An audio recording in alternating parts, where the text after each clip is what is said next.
when he let Moses, or when Pharaoh let them go, that was victory number one. When they came to the Red Sea and it parted, that was victory number two. When they came to Mara and all of a sudden the bitter water made sweet, that was victory number three.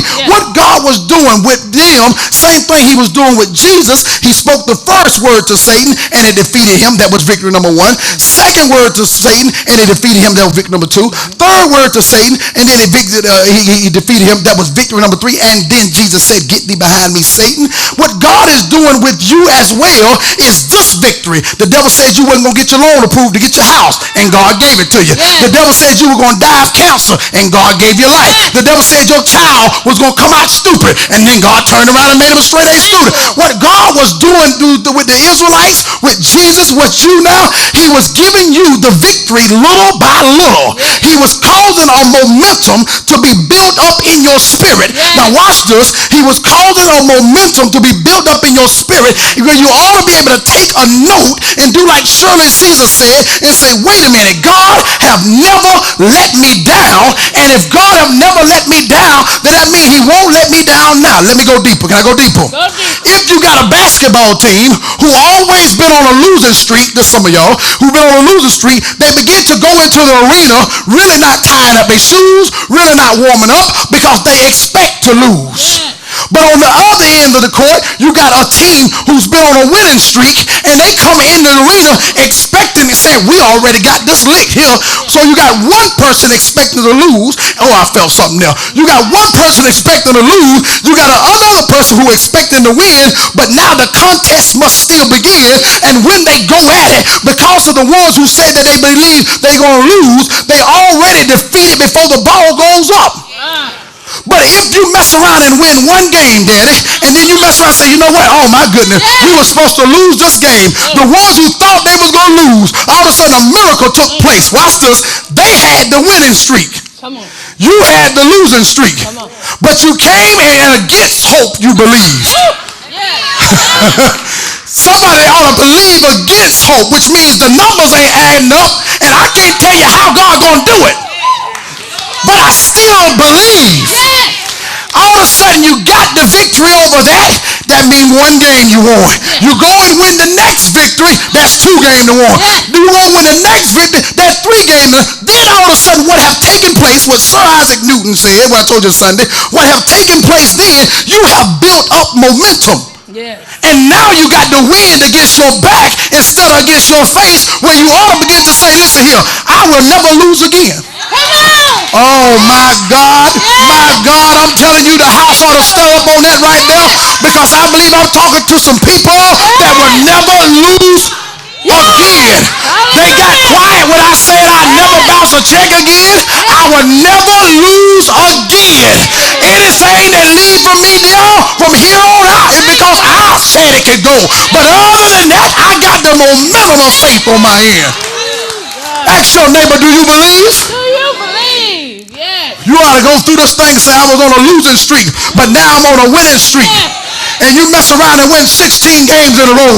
You know what happened? See, this is how I know you ain't got that. Some of y'all ain't got that revelation yet, because you come in all depressed. You come in all sad.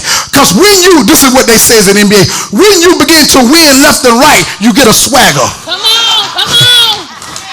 I got my swagger, mama. They call it cock, say what they want to say. Let me tell you, God brought me from a living room and got me going from London to hell. I got a doggone swagger that I don't supposed to lose no more. Oh, I'm about to hit my daddy at back surgery. What swagger means? Swagger don't mean you cocky. Swagger mean you confident. That I walk in believing the job is already mine. No. I don't care what nobody say. If I'm led by the Spirit and God said it's mine, then it's mine. In fact, I hear God prophesying a word right now, and I hear this in my spirit. He says, I don't know who it is, but he says, this first victory you just not got. He said, this is just the beginning. This is just the beginning. This is just the beginning. You getting ready to get on a winning streak, baby. You getting ready to get on a winning streak. You got to get the momentum. Now let me go back and show you something else here. Remember I told you about, some of you weren't here, so let me break it down a little bit. Remember I told you about Sir Isaac Newton. He is the one who created the first law, second law, third law of momentum. And what he done, I broke it down Sunday, how, not getting too technical in it, that momentum, and I wrote it down here, let me say it to you in the dictionary form. Momentum means the quantity of motion of a moving body. But momentum also means force gained by development, and I love this next word, and progress. Oh my God. You have to begin to look at where God is developing you and where you are making progress. That's why the last thing I said Sunday, and then I gave you a text message to follow up Monday with that, is ask God where you can improve. Because that's what momentum is. Momentum ain't looking at your neighbor and trying to compete up with them. That ain't momentum. That's imitation. If I'm looking at what the other church doing, I'm going to do this. No. I want to go before God and say, God, this is what momentum is about. It is about a force that gets behind me. Watch this now. I'm going to go somewhere with it. It's about a force that gets behind me and makes up where I lack. Somebody say, go Bible.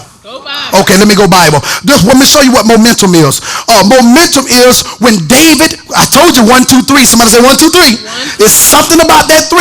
When David came before Goliath and they said he could not defeat Goliath, David was already riding a winning streak. David said, wait a minute, if Jesus passed 3 tests, and I know that before him, but David had his 3 tests. David said, I know I can defeat this giant because there was a lion. Woo, I feel something sneaking up my britches. Number 2, there was a bear. And if I can defeat number 1, the lion, and if I can defeat the bear, the number 2, this wait a minute, not this Philistine. This uncircumcised. God Almighty. See, that's why this power don't work fighting your sister and brother. It only works when you fight against the enemy. I was never anointed to fight against another pastor. Oh my God. Come on, somebody. That's why if the church can get us fighting one another, he know we're going to lose because we never was anointed. Uncircumcised Philistine. Number 3, I know I can win it because I have momentum.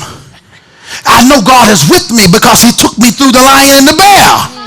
Since momentum is on my side and I'm just a little boy, let me take a rock and throw it and see what get behind it. See, this is what you ain't seeing. I gave you Sir Isaac Newton. Now let me give you Sir King David. That if you get your little effort and whatever you throw, God will get behind that thing. Oh my God. Mama, I gave her announcement on a Sunday that Ben Tankard, who is the Grammy Award winner, multi-millionaire, got his own jet. He's going to be here. He was going to be here August 22nd, but he's going to be here July the 17th. I'll tell you about that later on tonight. He's going to be here. He's going to release his new album, Here in Living Waters. That right there was an accomplishment showing me what God said he was going to do, because God would never expose you before kings if you weren't meant to hang in the kingdom. That's right. Yeah. If he's bringing 10,000 member pastors, or that's over 10,000 member churches to preach here, he's saying something. Come on, somebody. If he's bringing millionaires here, he's saying something. Yeah. So when God began to expose that, and I testified it, it wasn't 3 days later, all of a sudden 4 doors opened up from Australia to Africa. Jesus. Hallelujah. What am I saying? That when you get the victory and you just, I don't care if you look like a fool, you just say, I'm going to be crazy in faith for God. I believe God. I don't have to argue with nobody. I don't have to fuss at nobody. Simply put, say it. I believe God. Say it 2 more times. I believe God. This is for tomorrow morning. Say it.